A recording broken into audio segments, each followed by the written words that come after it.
இங்க ஹீரோயின் மூலிகை பறிக்கிறதுக்காக காட்டுக்கு போகும்போது அந்த இடத்துல வித்தியாசமான ஒரு குகையை பாக்குறா. அந்த குகைக்குள்ள போயிட்டு பார்த்தா அந்த இடத்துல கருப்பு கலர்ல ஒரு குட்டி பாம்பு இருக்கு. ஹீரோயினும் அந்த பாம்பை பார்த்துட்டு பரிதாபப்பட்டு அதை வீட்டுக்கு எடுத்துட்டு வந்துடுறா. வீட்டுக்கு வந்ததும் அந்த பாம்போட காயத்துக்கு மருந்தெல்லாம் போட்டு அதுக்கு சாப்பாடெல்லாம் கொடுத்து ரொம்ப பாசமா பாத்துக்கிறா. ஆனா ஹீரோயின் காட்டுல வாழ்ற பாம்புக்கு நம்ம கூட இருந்தா பிடிக்காது அப்படின்னு சொல்லிட்டு அந்த பாம்பை மறுபடியும் அது இருந்த இடத்துலயே கொண்டு போய் விட்டுறா.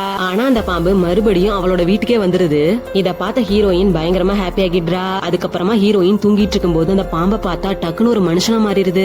இப்போ அதுக்கப்புறமா ஹீரோயின் அந்த பாம்பை எடுத்துக்கிட்டு சந்தைக்கு போயிட்டு இருக்கும் போது ஹீரோயினை பிடிக்காத ஒருத்தன் அவ வச்சிருக்க பாம்பு ஒரு கெட்ட பாம்பு, சீக்கிரமா அதை நெருப்பு வச்சு கொளுத்துங்கன்னு சொல்றான். அதுக்கப்புறமா ஹீரோயினை கட்டி போட்டுட்டு அவளை அட்டாக் பண்ண சொல்றான். அவனோட பேச்ச கேட்டுக்கிட்டு அங்க இருக்கவங்க எல்லாரும் ஹீரோயினை அடிக்க வரும்போது அந்த குட்டி பாம்பு திடீர்னு ஒரு பெரிய கருப்பு டிராகனா மாறி அவளை அடிக்க வந்தவங்க எல்லாரையுமே அட்டாக் பண்ணுது. அதுக்கப்புறமா ஹீரோயினை கட்டி போட்டிருந்த கட்டி எல்லாத்தையுமே அவிழ்த்து விட்டுட்டு அந்த டிராகன் அங்க இருந்து போயிடுது. ஆக்சுவலா என்ன நடந்திருக்கும்னா இவன் சொர்க்கத்துல இளவரசனா இருந்திருப்பான். பூமியில இருக்க ஒரு அரக்கனை அழிக்கிறதுக்காக மனுஷ உலகத்துக்கு வந்திருப்பான். அதுக்கப்புறமா அந்த அரக்கனோட சண்டை போட்டு அந்த அரக்கனை கொன்னுறான். ஆனா இவனுக்கு பயங்கரமா அடிபட்டுருது. டிராகன்ஸ்க்கு அடிபட்டா அவங்களோட சக்தி குறைஞ்சிரும். அந்த காயம் சரியாகிற வரைக்கும் அவங்களால மனுஷ உருவத்தை எடுக்க முடியாது.